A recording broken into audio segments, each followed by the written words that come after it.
Welcome to the Wayne Bennett Podcast, celebrating West Virginia's people, places, and the culture of Southern Appalachia. Now here's your host, Wayne Bennett. Welcome to Wayne Bennett's Podcast. I'm your host, Wayne Bennett, and this is episode 169. It is June the 24th, 2025. It's a pretty warm day here. And today our guest is a longtime football coach, mainly at Mount Hope High School. And he also recently just got inducted into the North-South Football Hall of Fame. Mr. Eddie Souk, welcome. Thank you, Wayne. You remember that song back in the 50s that the McGuire sisters had? They called Sugar in the Morning, Sugar in the Evening. I remember it, but I don't remember all the words. Yeah. Well, when you were in the third grade, didn't you guys sing that for Miss McCutcheon's class? Or I would say there were a lot of things that I sang and did in the third grade that I probably regret today, and singing was probably one of them. Well, I remember that song. Your mom and dad were very civic-minded people back when Mount Hope was in more of a booming town. Your dad ran the Smokehouse Grill there. He sponsored a lot of civic events. Your mother was, the Garden Club, the Catholic Church, the Cub Scouts, the PTA, there's something else. Yeah. Full-time job. I remember my dad telling me one time, and I've thought about this a lot of times. We were standing watching the mailman come through town, and he said, "I'm going to tell you what's going to happen." He said, when they stop delivering mail door to door, when they start delivering it door to door and people have to quit going to the post office to get their mail, he said all these small towns in the United States are going to dry up because there won't be anybody on the streets. And if you think about it and really put your mind to it, yeah, that's where a lot of people, people used to come out. I can remember going downtown in Mount Hope and you couldn't get through the street for gangs of people standing and talking, and it's where they had been to the post office and are coming back and sharing this story and sharing that. It doesn't happen anymore. There's nobody on the streets. All you see on the streets, somebody with a backpack. That's true. Well, that's when we first lived here. When we lived, we had to go to the post office and get the mail, and I looked forward to it actually, Yeah. But then they started delivering to the houses. Now, you had a brother, Frank. Right. I know he went to WU. What did he do after? Frank went into the battery business, and he was very fortunate. He got in with Chloride Battery when they came over here from England, and he became a battery salesman and a battery rep. And as a matter of fact, he tried to get me involved in it. And at the time, I was teaching school, and my bring home pay at that time was $200 a month. You got paid once a month, and that's what my take home pay was. And the catch to me working for my brother, I had to buy a battery truck, and at that time a battery truck was about $35,000.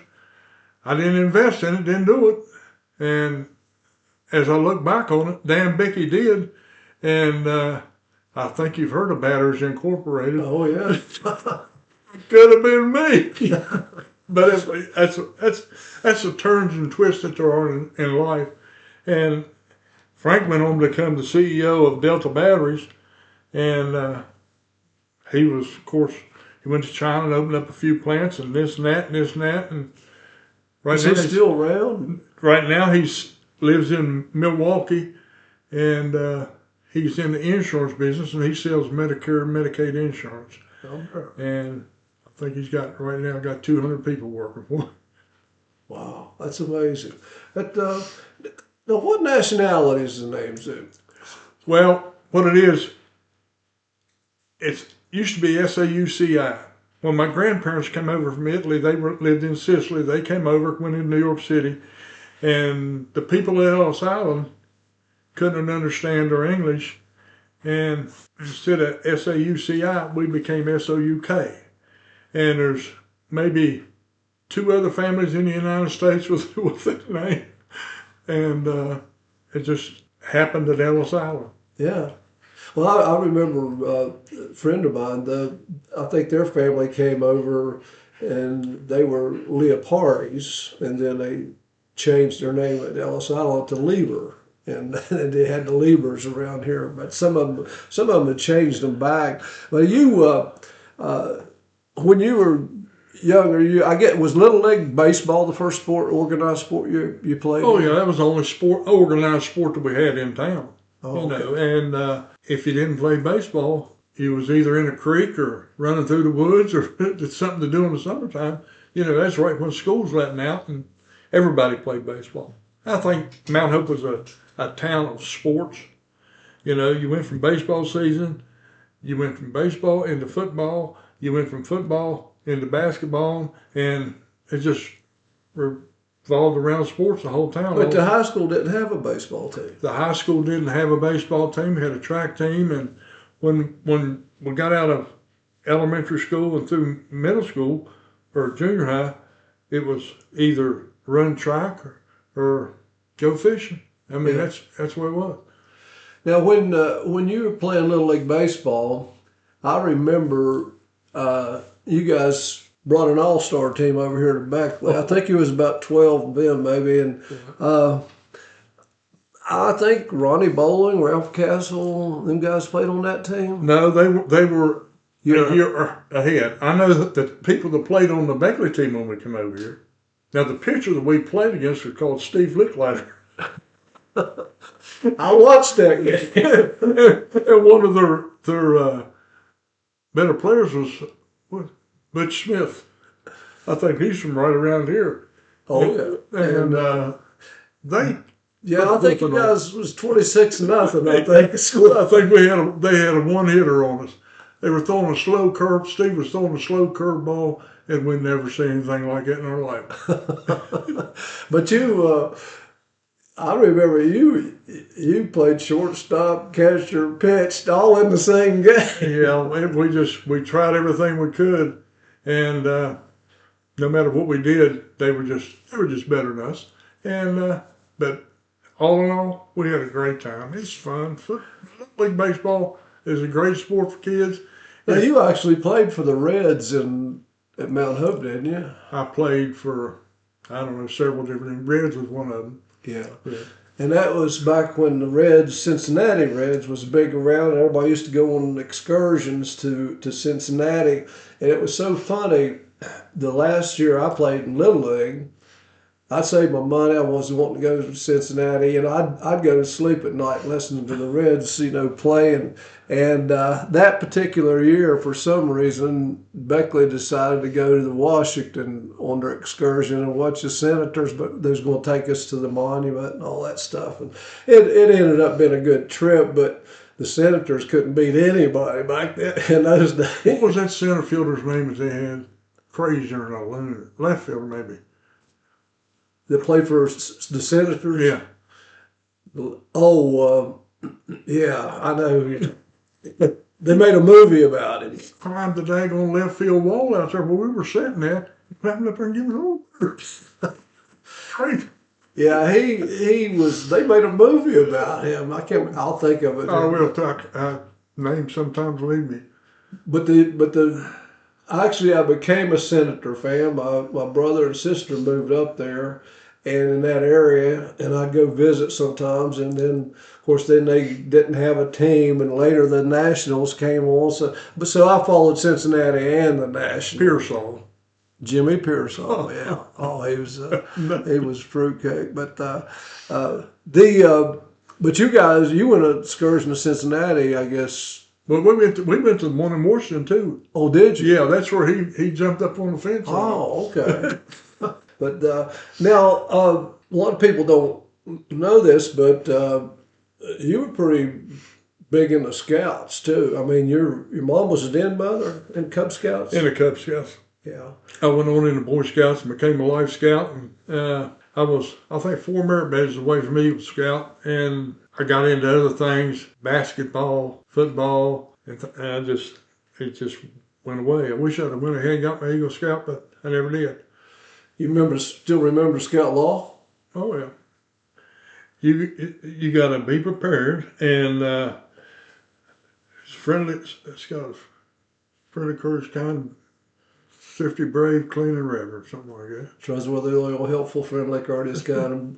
Yeah, that I was a first class scout, but I kind of got into it late, and same way. I got into 10th grade in high school, and I just didn't have time for sports and scouts. I really enjoyed going to Boy Scout camp in the summer, and it was Dilly's Mill up in Pocahontas County, and it was a great camp.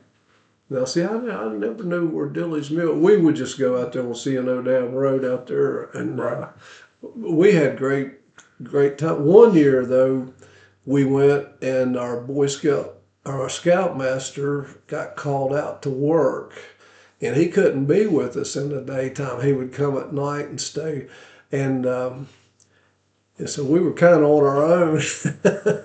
And we probably, our troop got the least amount of merit badges that week because we were doing too many things. But yeah, I would recommend the scouts for anybody. But you also in junior high, you were vice president of the student honor society, The student council. Student council, and I was never in the honor society. But you when you was getting in high school, so you played football and ran track in high school. You didn't play basketball. I played basketball, made JV team 2 years, and I didn't make the varsity team, and I just said, well, I'm done. Yeah. Now I can remember when I was a sophomore, and we went down the Gazette relays, and Mount Hope was down there, and the guys were running had bells on their shoes, and they had railroad hats on, some of them. And the next year they passed a rule that they couldn't wear anything like that. And bells used to intimidate them people. If somebody's in front of you and you were wearing them bells, they'd hear you coming, hear you coming, hear you coming, and you just stay on there. And finally they'd turn around. When they turned around, you could go by them. That was a pretty good idea. And a couple of the guys wore railroad hats. I don't know, Right. Engineer hats. But they were quick, man. Some of them guys. Yeah. But how many people was in your graduating class? Well, when I graduated high school in Mount Hope, we were AAA, and we had probably the biggest, 198 people was in my graduating class. And when I taught school at Mount Hope, there wasn't that many people in school. Yeah. Wow. Coal mines shut down, and that was the end of it, huh? Every holler around Mount Hope had a coal mine in it. You come up to Mill Creek, it was Garden Ground, Oswald, Tamroy, go towards Pike Long Branch, Sugar Creek, and all these places, when they all shut down, Mount Hope dwindled. And it just, I mean, like I say, when I was a kid, you could go downtown Saturday, you couldn't get down the street. You couldn't, I mean, you had to get out in the road to go around people. I mean, it's not like that anymore. Now, after high school, you went to Beckley College first? Right. And then West Virginia Tech. Did you go directly into college after high school? Well, I wasn't going to go into high school. I was going to go into the military. And a couple of buddies of mine went. They went on the buddy plan, and they went to Vietnam and things. But a friend of mine, Danny Keaton, he said, why don't you go to Beckley College? So I ended up going to Beckley College, and I went over for 2.5 to 3 years and transferred to Tech. One of the best classes I had at Beckley College was Coach Jerome Van Meter's class. He had a history class. And we always knew if we got Coach Van Meter talking about football, talking about sports, history class was over. So he loved to talk about football and stuff. And we were talking there one day, and he said, I think I asked him, I said, Coach, I always say you hated to go to play Oak Hill. I said, you always beat them. He said, well, I'll tell you what. He said, the reason I hated to play Oak Hill is you had to go through Mount Hope to get there. Coach Van Meter was funny. He was a good guy. I had him for political science up there. He taught political science too, and he was back then. That's when the whole state was Democrats, and he was a staunch Republican. And we used to mess with him a lot. But one time he had a gym bag, and he'd bring that bag in and set it on his desk, and have some books in there. And I pinned a Democratic campaign sign on there, and boy, I mean, he come in there. Who put this on there? Who put this on there? And I told him, I said, man, it was me. And he said, I'd vote for that guy if I was a Democrat. But he was interesting. He could tell some stories. Now you, after you got your degree, you had back then, teaching. This is like in the early '70s. Teaching it wasn't always an easy job to get, No. And you went from like Cannleton, Boomer, Montgomery. Where all did you go? I got my teaching job. They said, we can give you a job, but this is a job, it's called Special Opportunities. And it was a predecessor to alternative schools. And I had every roughneck kid in the lower Fayette County in the valley down there. And I started out at Boomer, ended up at Cannleton, and the next year I was supposed to go to Montgomery Middle, and the guy that was teaching special opportunities in Oak Hill, he went and did something else, and I finally got to move up on the plateau up here, and I stayed up there, and I taught special opportunities there, and it was basic shop, mechanics, welding, all these kids, they got exposed, all that, and hopefully it pushed them into something. And I can remember one of my kids in my class, and I see him quite often, and he did very well for himself. Teddy Gray. He has the record company here in Beckley. Yeah.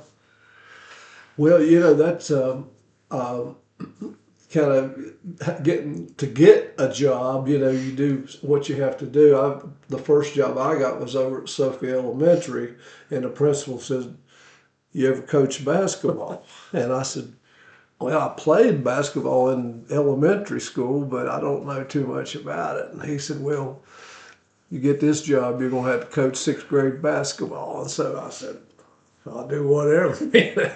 Just so happened I had a real good bunch of basketball players. They won in spite of my coaching. Yeah, I learned a long time ago, coaching, it's not about the X's and O's, it's about the Jimmies and Joes.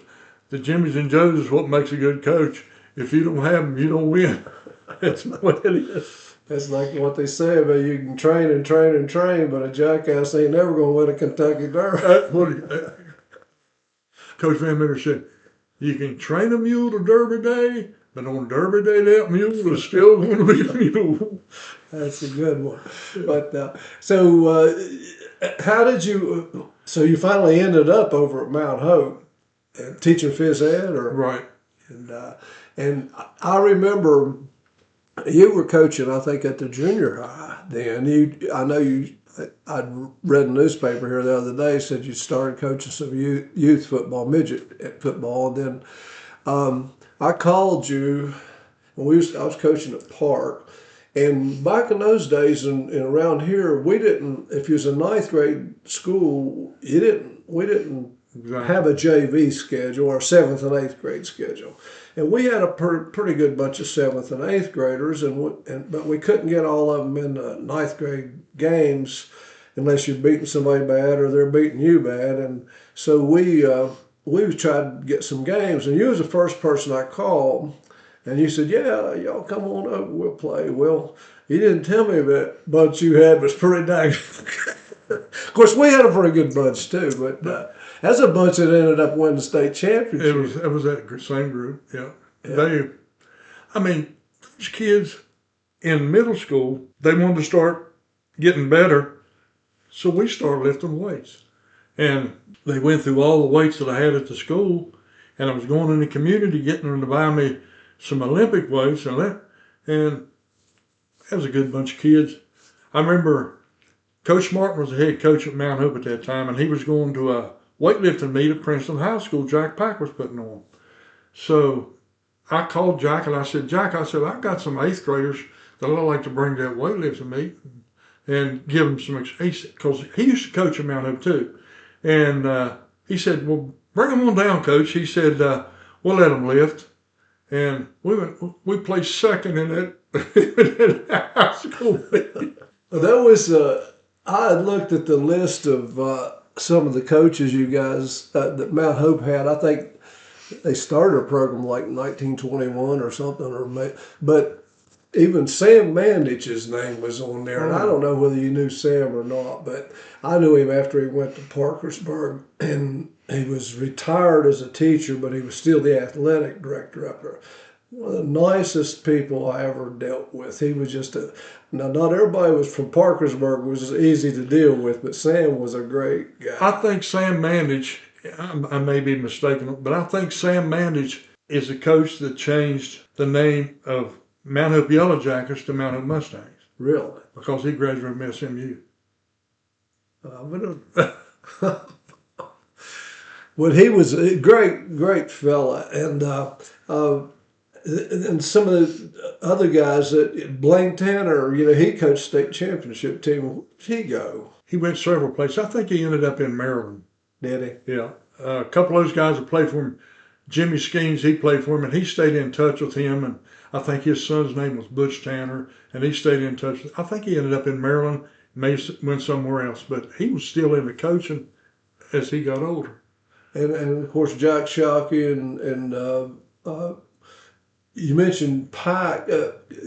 Jack Pike was coaching at Princeton, and I was working at the Y, and he called me, and you're talking about weightlifting, and he said, man, it wasn't really sanctioned, and not a lot of schools wasn't lifting a whole lot, and he said, won't you have a high school meet over at the Y? This is at the old Y.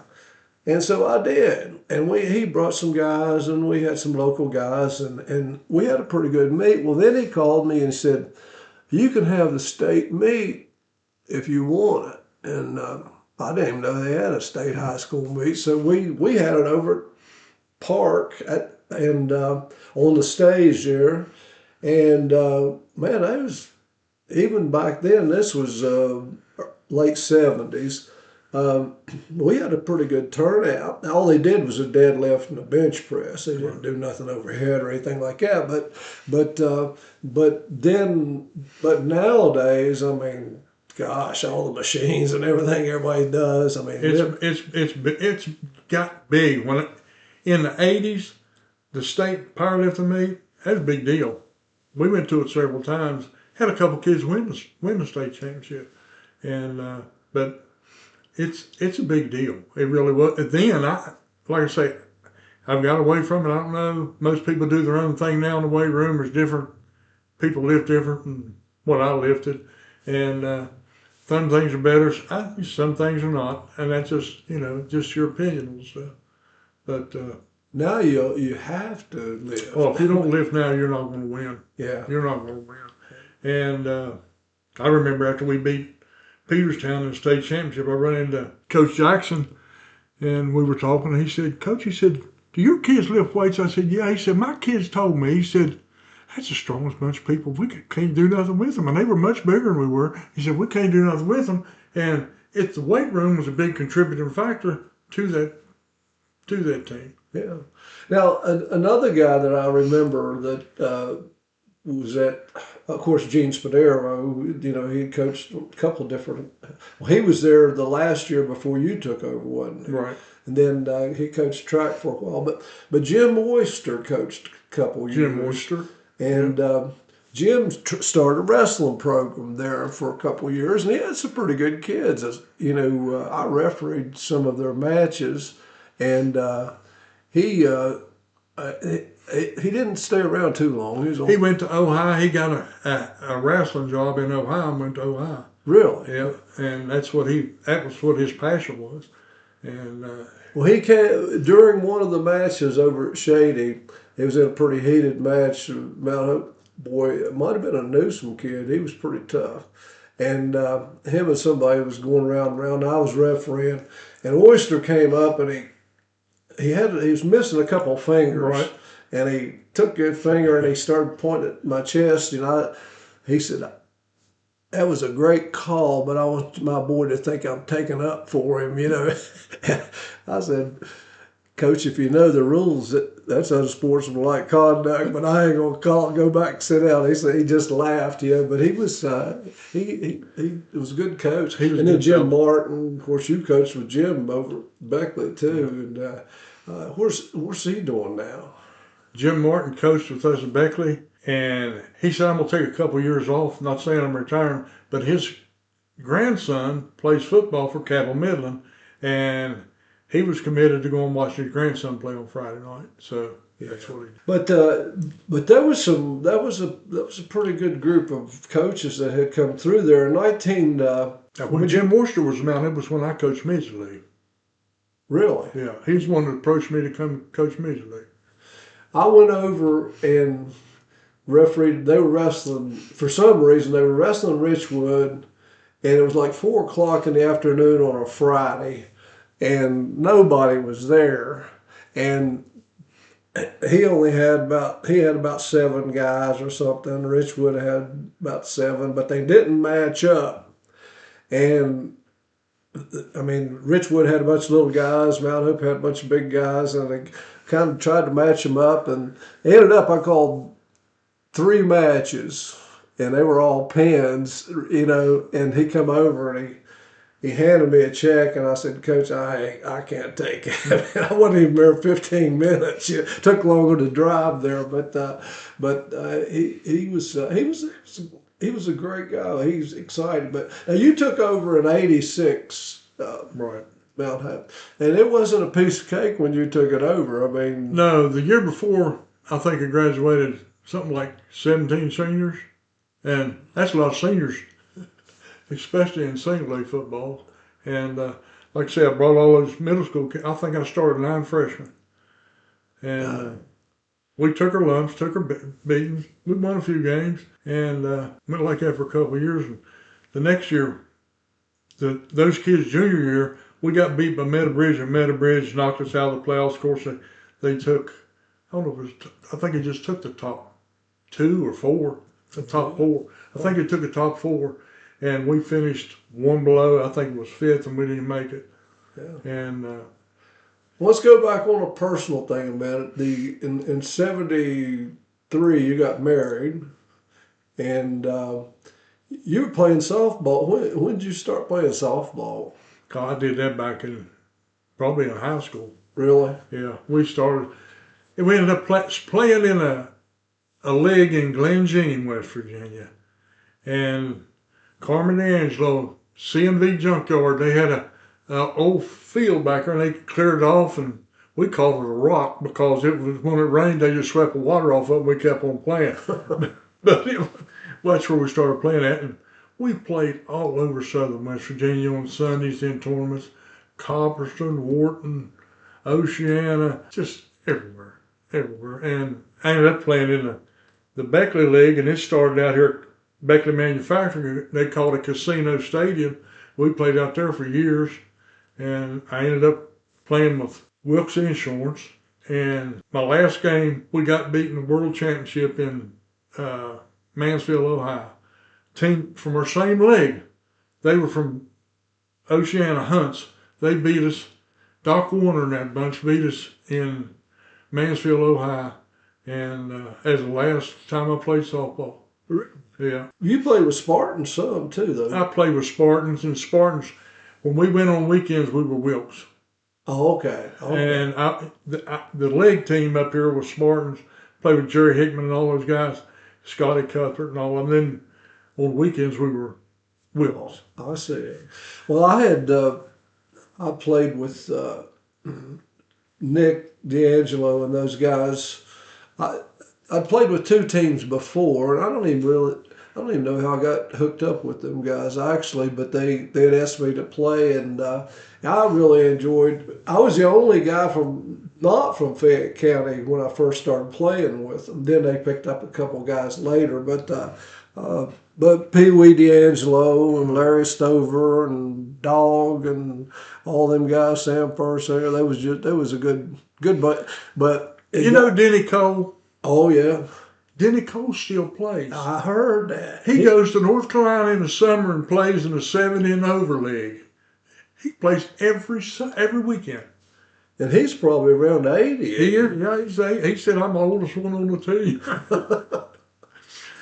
Well, Denny was one of the smartest guys. Actually, the last time I saw Denny, he had called me, and Nick Baracci had died. Right. And Nick and I pretty close there at the end, and Denny wanted me to do his eulogy, and he was kind of the executor. And I said, sure, and I went over. Well, Denny, you know how he is. Everything he wanted to see what I was going to say first, and all that. But it was great. It was a great eulogy, and for as far as Nick was concerned. But you think of that about Denny now. He wanted his son to get a good education. Sent him to Stanford. He graduated from Stanford University. Really, Yeah. I'll be darned. I quit playing because Nick and them, like I said, I love them guys. We had some great times and stuff, but they played in the Oak Hill League, the Beckley League, every weekend, and we usually made it always to Sunday, And I think the last year, I think we played 166 ball games. I know. It got to be a job. I know. And then I couldn't do it. We played Glen Jean, Beckley, and Mount Carmel League. we played softball every day, it seemed like. Then you play all weekend. But after I quit them, I played with Mountain State Carpet just a little bit, the younger guys, Dwayne Errington and Vince D'Angelo and those guys. But then I played on Sunday night. I got with Randy Snuffer and them. They had an industrial league down at Fitzpatrick. And you were allowed 2 people that didn't work at your place. And me and Cedric Robinson played with Universal. Well, the Universal had John Furrow and all them guys. They had we won the league, and I was looking forward to playing the next year. And Randy said, they're all wanting to go out of town, do stuff on the weekends. We're not going to play no more. That was the last time I played. I never did go. But softball today now is nothing like when we played. I wanted to go to Fitzpatrick and watch some of these league games and never get over to it. Yeah. Is it different? I haven't been over. Oh, I haven't either, but from what I've heard, it's way different. Actually, the church league's the most organized one. Then they have a co-ed, but they don't have hardly any teams like we had. I mean, we had 30-some open teams. We had 16 church teams, women's, industrial league. I mean, there was a tournament everywhere. Every weekend, yeah. When you were coaching at Mount Hope, you talk about Don Jackson at Peterstown. What a great coach. You got McClintock over at Meadow Bridge. You got Frank Spangler at Fayetteville. You got Yogi Kinder. I mean, there was some outstanding coaches in that. See, Yogi Kinder, Frank Spangler, Don Money, myself, and Gary Smith from Pendleton. He was at Franklin High School. We were all in the same graduating class at Tech. Really? Yeah. And then we coached together. And we had a coaching class. You're in physics. We had one coaching class, and that coaching class was coached by Neil Bicey. And you couldn't have had a better mentor in coach. It was fun in that class. Now you had several years after the state championship. That's the first one Mount Hope had won since 60 or 59 or something. And you and your wife got to be marshals in the parade and all that stuff. And it was big time. And but you, several years after, you were in the playoffs and second, third round, and you came close. But you never won. But there was a couple times there, and I always wondered. You played Ohio team a couple of times. How did that come about? Well, say how come I got in a big argument at a Coalfield Conference meeting, and we were selecting all state this and that, and trying to get people to vote for. And we had people in there that were wanting their kids to be nominated for all state. And I came up and I said, I don't get it. You guys want these on all state, and you won't play. I said, I can't get a game with you, and I can't get a game with you, and I can't get a... Well, Coach, we we can't compete. Wait a minute. You got more kids in your school than I got in mine. I don't understand how, but people wouldn't play, so I just quit playing them. And I went to South Point, Ohio, Cold Grove, Ohio, Covington, Virginia. And I'm playing 3 teams out of state and can't play teams in the county. That's kind of like Independence is doing now. I mean, but the thing of it was, I played Meadowbridge, Midland Trail, Golly Bridge, Valley, and Fayetteville. That's 5 home games. And it got to the end, I was playing Oak Hill, but I played those 5, and then I had to find 5 other games. So what happened was, one year the school made good money. The next year the school didn't make any money because when I played South Point, these teams out of Ohio, now Covington always brought a good crowd, but we wasn't getting anybody in the stands except for Mount Hope people. And you can't support a football program in West Virginia. Did you just play those teams 2 years? Yeah, I played them 2 years and finally got some teams back around here. And it was tough. It was tough finding play. I think I played in, the guy I coached with at Woodrow, Dave Ray, he had a map of West Virginia made, and they somehow cut out all the counties. And I went through all the counties and put a tack in every county with the teams that I played. I think I played in 42 of the 55 counties.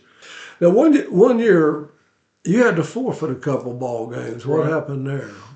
Well, I had Tony Jones played here at Woodrow, and I think he got kicked out of school. We put him in the alternative school, and he came to Mount Hope.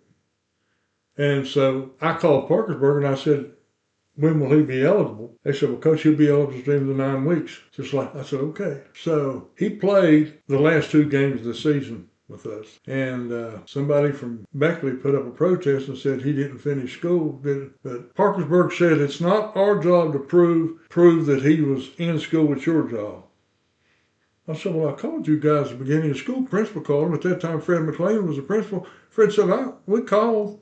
And, well, we need to have something in writing. And it ended up, but if Tony Jones had have been eligible, we'd won the state championship. He's one of the best athletes I've ever had. Yeah, it was. Well, when you won state championship in '89, the Peterstown to beat you all in the regular season, then you turn around and beat Peterstown 32-8 in the championship. What was the difference? What happened? Officiating. Oh, is that what it was? Yeah. Did you ever play at Peterstown? Officiating was pretty big, but good bunch of kids. I had 3 kids go to college in South Dakota, and the coach called me on the phone. He said, Coach, he said, I'm looking at this state championship film of yours. He said, that running back, he said, where did he go to school at? I said, well, he didn't go to school. And I told him, I said, he was going to WVU, and this girl had implicated him in this and that. And after it was all said and done, he got cleared, but West Virginia wouldn't take him. And he's working in his uncle's supermarket up in D.C. He said, can you get a hold of him? I said, yeah, I got a hold of him. And so Jeff Stevens ended up going to South Dakota. And that coach called me on the phone after his first ball game. Coach, and he said, this is the best football player that's ever stepped foot in South Dakota. So he broke his ankle the 3rd game, and he transferred from Huron University in South Dakota to Central State in Dayton, Ohio. And that year they came to Summersville, and they won the national championship up there. So he was on the state championship and national championship team. And that's like Tim Newsom. Tim Newsom played at Mount Hope, and he went to WVU, and he ended up playing for a national championship for Don Neyland, and they got beat out there by Notre Dame. Oh. Now in 2002, you quit. You decided to take it easy, and then but the next year, this Jones guy took over the coaching, and the players didn't want to play for him for some reason, and so you came back after the first game. Yeah, that was. Had you decided to just hang it up, or what was? Well, I was getting coached, and you know that parents, well, you need to do it. I just got to the point that I said, don't get who you want in there. After that game, that first ball game, the kids came to my house that played football. They said, Coach, you got to come back. They don't know what he's doing. I said, well, I just can't come. They said, no, we're quitting or he's quitting. So they put a lot of pressure on the coach, and they said if he leaves, and so I went back, and my assistant coach came back, Rick Helmick, and we started coaching again and stayed till they shut the doors.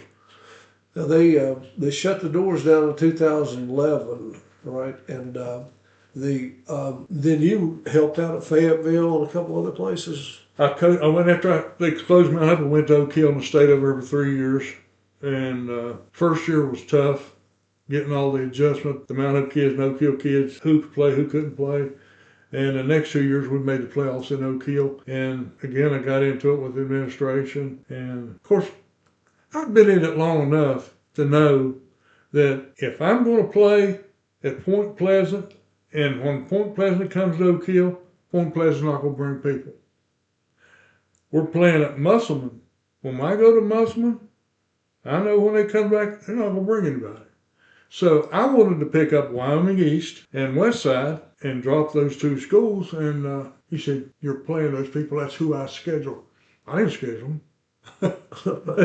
I said, no, I'm not going to play them. He said, well, someone has to be here. So I just took the keys out and I said, you coach them. And I resigned and left and went to Fayetteville, helped Dave Moneypenny. Dave had coached with me for years, and I know Frank, and I went over and I assisted Coach Fayetteville, and I ended up getting in the right with the Jimmies and Joes, and we went to the semifinals at Fayetteville that year. So it's just how things work out. You know, everybody don't see eye to eye on everything. And it's just the way it is. Now you had your wife was a Boyd. Is she any kin to George Boyd? No, they weren't kin. They weren't, okay. No. She any kin to Kathy Boyd? Chris? That's George's sister. Oh, okay. I didn't know whether there was any kin at all. Now, one time you made a comment that one of the best memory you had was coaching your son. And Scott, when did he play? What years? He played in the 90s. He played in the early 90s. Yeah. And now he tore an ACL in a football game, didn't he? He got a hyperextension in his knee in a playoff game at Maitland. And he thought it was going to mess his basketball. He loved basketball. And he got squared away. And about the second weekend of the basketball season, he got back on the basketball court. He was happy. And he finished his career over here at College, West Virginia for Bob Boland. And he really enjoyed it. Yeah, I enjoyed it. Bob would go. It's kind of funny. We still talk this story. When I was 55, Bob called me, and he was the athletic director and the basketball coach up at Mountain State then, I guess. And he said, "We want to start a wrestling program, and we want you to be the coach." And he said, "Why don't you retire? You got enough years to retire in public." And he said, "I'll give you so much money and give you gas and give you phone privileges." And he said, "It'd be perfect for you." And I always liked starting things from the beginning, you know, but I had just got into administration, and I said, "Bob, man, I'd love to do that, but that was a good move on my part, because 2 years later they shut the school down, but they never did start a wrestling program there. But he said, because he knew I would have had to go out and bum money to get mats and all that stuff, you know. But I would have liked to have done that. That would have been kind of interesting. But now you went to Woodrow in what year? About 2019 or something like that, or was it before? 4 years ago, I think. 4 years ago. How did that come about? Jim Martin was there when you went, wasn't he? No, Jim Martin came there later because I asked Street, we were trying to get a defensive secondary coach. I said, well, Jim coached secondary in college. And I called Jim, and he came over, and just worked out like that. But I was riding around one day, wasn't coaching, and I just happened to be in Beckman. I drove up by there, and I said, well, I'll walk in here. I walked in there, and there's some kids there. I said, where's Coach's office at? And they said, I went in there, I sat down, and I started talking to the Street, and next thing I know, I'm working at Woodrow.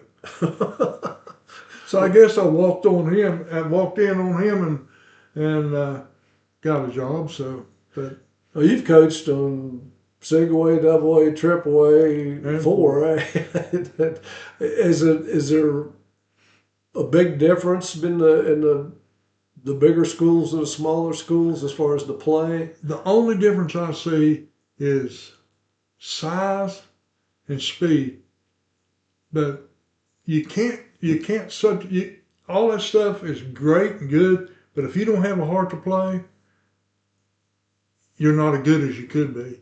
And that's what I always associated these kids at Mount Hope when I was at Mount Hope.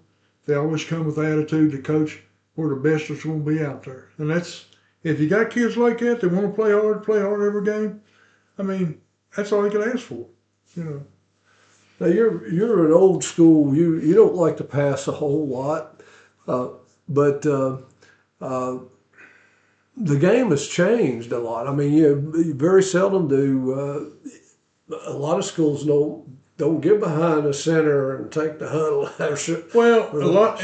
It's football's changed so much that one good athlete, and these coaches have found out, if I take that one good athlete that's got good vision, got good speed, and I put the ball in his hand back here, if nothing's open to turn him loose, nobody ever accounts for the quarterback.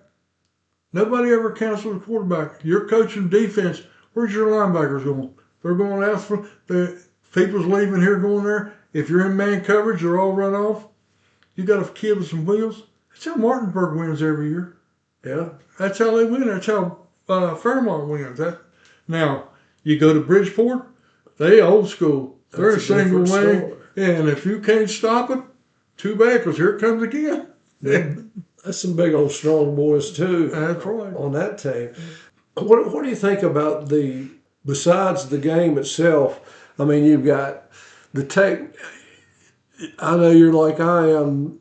We can't stay. We wasn't raised with the technology that they have, but I mean, I don't guess schools trade films anymore or anything because they can watch it on the computer on Huddle. What happens is they call it Huddle, and if I'm coaching Beckley and you're coaching Parkersburg, hey, coach, send me your.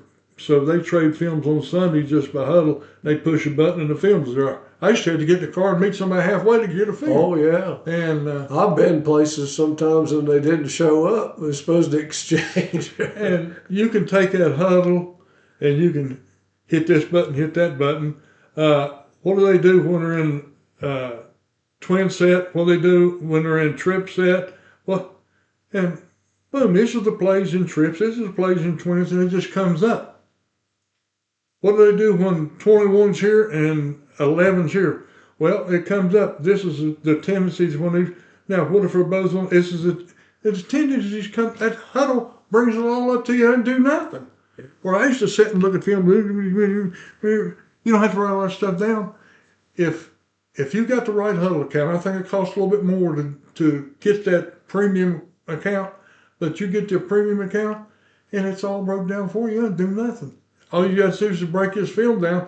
You send it to them, they break it down and send it back, and that's about a half hour and it's all done. That's amazing. It is. I mean, it cuts looking at film time down forever, but you still like to look at film. I sit and watch film, 10, 12 hours a week.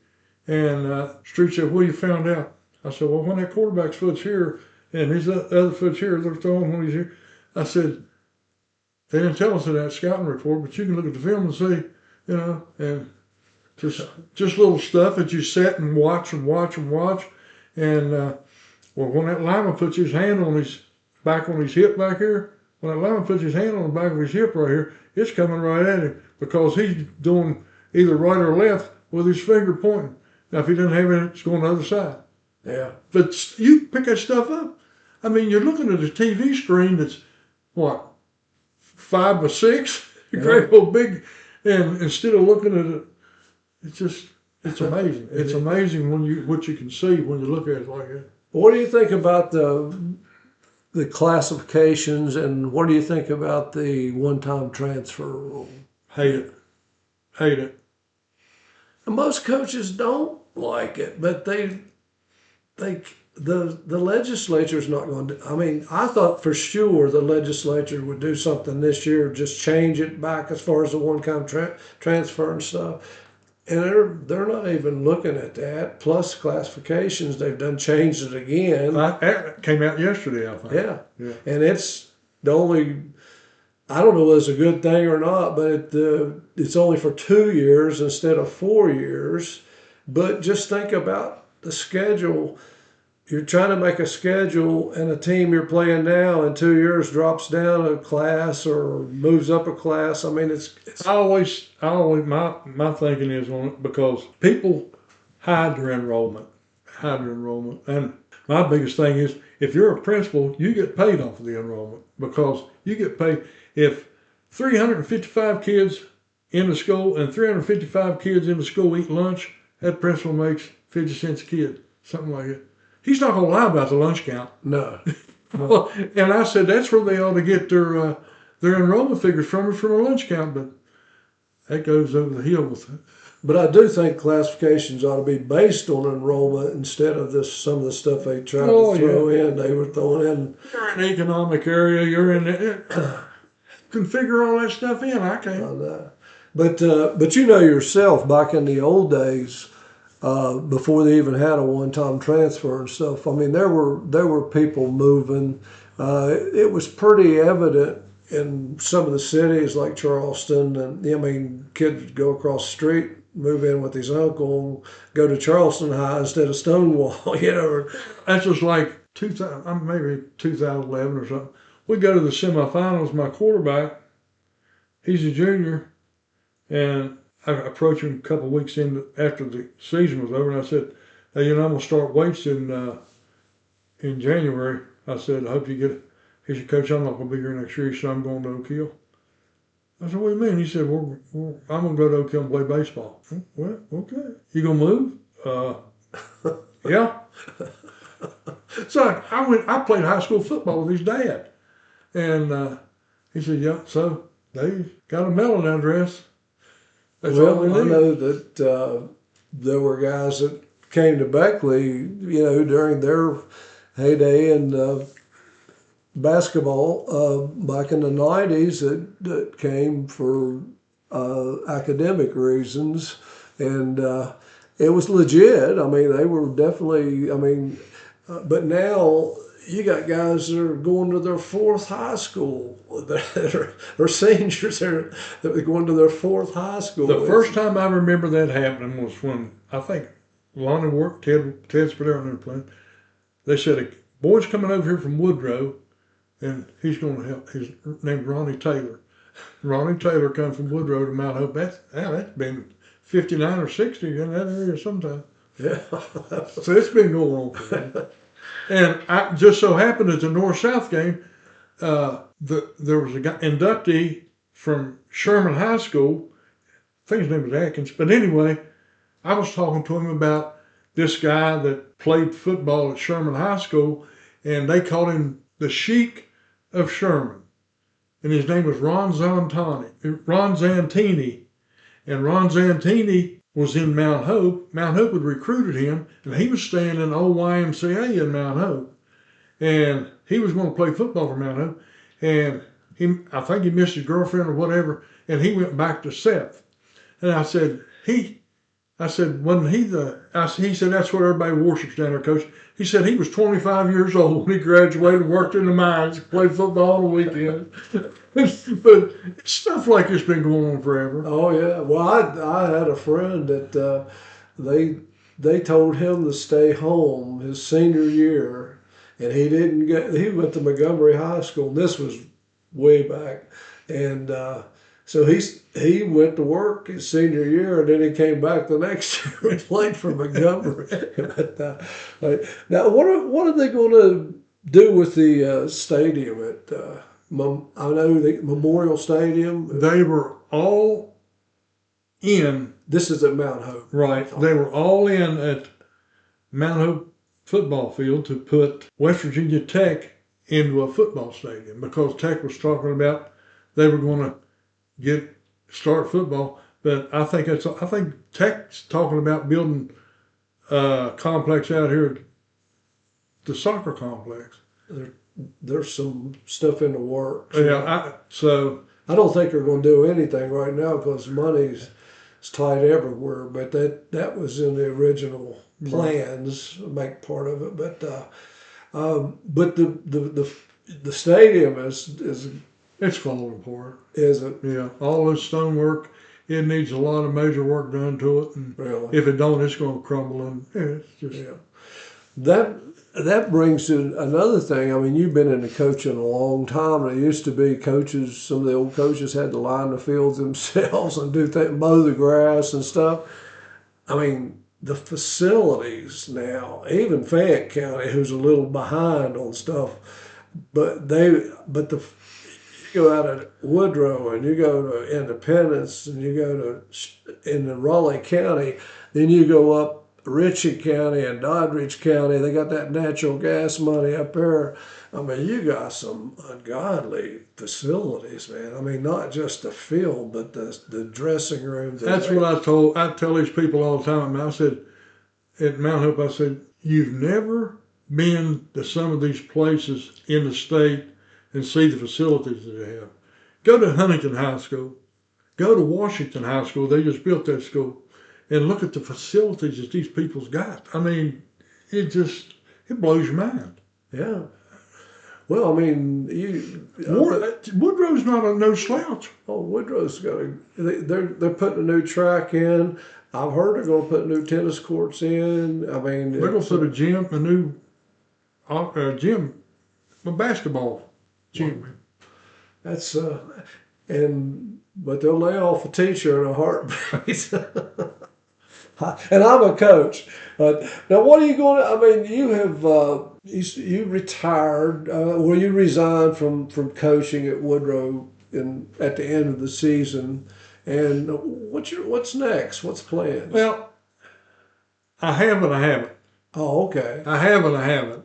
I mean, it's easy to say I'm done. But how many times you sit here at your house and say, "Man, I wish I had something to do."